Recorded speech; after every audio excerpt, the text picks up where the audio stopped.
Hey guys, welcome to the next tutorial for ethical hacking and penetration testing via Kali Linux. So in the previous tutorial I showed you from where we could go ahead and download Kali Linux and the specific operating system that I would need and the VMware workstation. And if you want, you can also go ahead and use Windows XP or Vista. That is what most people use, but I would suggest going ahead and downloading Windows 7 as well. If you don't want to go ahead and spend money on going ahead and downloading operating system, then you can also anytime go ahead and although I don't support piracy, but still you can go ahead and download the Windows 7 activated versions and activated versions on torrent, and you can go ahead and download them. You'll see a lot of these things, and I specifically state that I don't support piracy, but still, just in case, I too believe that all software should be free, so that's the reason I'm telling you that you can go ahead and download this. But this is just for your home purpose that I would be suggesting you to download. So once you have the Windows 7 version, and you might be wondering that why I am not asking you to go ahead and download the Windows 8. The reason being that Windows 8 and 8.1, though I am using it in my computer, it has a hell lot of bugs, trust me guys. And if you go and download that, then leave hacking behind. You just have to go ahead and go ahead and configure your operating system, that's Windows 8 or 8.1, to go ahead and solve its bug. You will just be sitting to solve this bug rather than going ahead and learning them, because that's what Windows 8.1 will do. So unless you know what you're doing, Windows 8 I won't suggest that, because it has a lot of bugs in its updates. So you need to be very careful when you are going ahead and downloading the updates for that.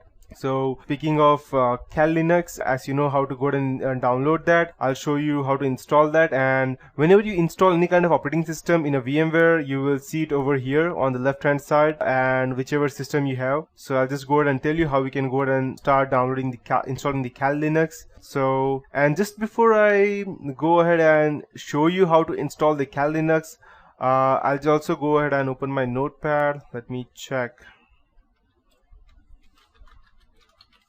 Okay, so there are a few different ways as to how we can go and install the Kali Linux. The first and the most important way would be, I'll just go and note it down, would be through VMware, and the second would be on a physical operating system, which would be the same. It would almost be the same as VMware, and the third one would be it would just be a bit different, the physical operating system. And third way to install would be dual booting with Windows.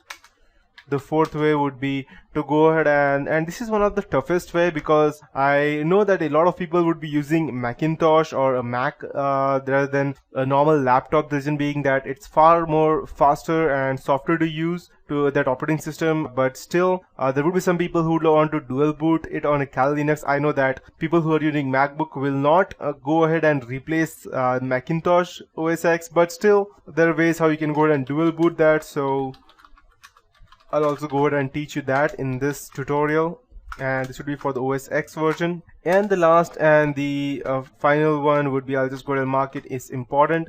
I'll just go ahead and let me check if I could increase the font. Okay, perfect.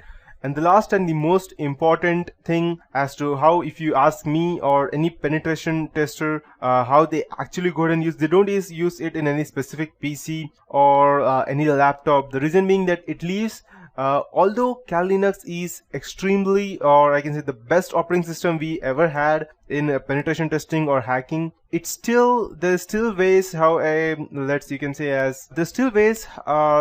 how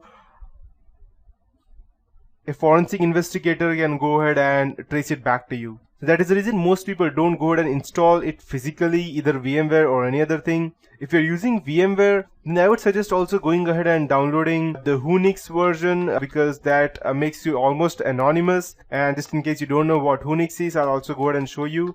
It is an operating system which goes ahead and makes you anonymous when going ahead and, let's say, downloading something or browsing something, but still it depends upon how you go ahead and browse the internet, or someone can still trace it back to you if you're not smart enough. So, and I won't be teaching you how to install Whonix. It was just an example of that. So, but why go through all of this trouble when you can simply keep your physical operating system, Windows or Mac, the way you want it, and without interrupting anything no VMware or spending money, no physical operating system, no dual booting, anything, there is still a way how we can go ahead and use Kali Linux, and that is called as live USB or live Kali. That's what it is known as. And inside that we have again two different methods. That would be normal installation, or the second one would be the persistent way. And I would suggest going through the persistent way. The reason being that I won't tell it to you right now, but when I would be going ahead and teaching it to you, I will show you. And so coming back to the VMware, I'll just go ahead and show you how we can go ahead and install that. You just need to go ahead and click on the create new virtual machine, and we will be using the custom because we need to know exactly what we are doing. Next, it's a VMware Workstation 9. Perfect. So these are the limitations for this VMware Workstation are 9. 64 GB memory, 8 processor limit, and 10 network adapter limit, and 2 TB hard disk size.